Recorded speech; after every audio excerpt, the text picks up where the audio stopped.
As mulleres do mar foron as protagonistas do 8 de marzo en Noia. O Concello programou para conmemorar esta data un roteiro que baixo o epígrafe en memoria das mulleres reuniu a mariscadoras históricas da vila.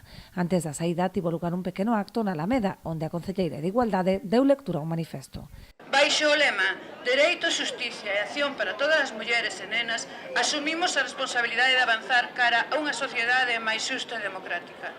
Comprometémonos a reforzar as políticas municipais de igualdade, mellorar a prevención e a atención fronte ás violencias machistas, promover a corresponsabilidade nos cuidados e garantir que as nenas e mozas medren libres de estereotipos e discriminación. A primeira parada do percorrido foi ao principio do paseo marítimo, onde se inaugurou a Praza das Mariscadoras.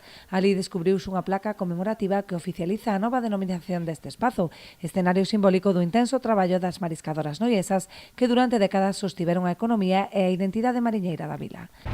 O traballo das mariscadoras, que é unha asociación socioprofesional, é moi importante non só a nivel laboral, porque son centos de mulleres as que traballan directamente nesta profesión de mariscadora, sino que tamén é importante para soster o medio ambiente, que é do que comemos e do que vivimos, e sobre todo para que localidades como a nosa poidan seguir existindo.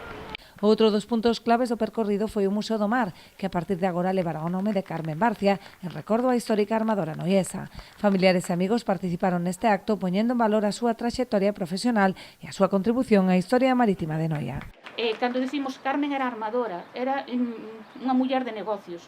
Sí, pero estaría ben saber un pouco que era o que facía Carmen realmente. Contrataba a tripulación, contrataba os fletes, xestionaba, facía os pagos.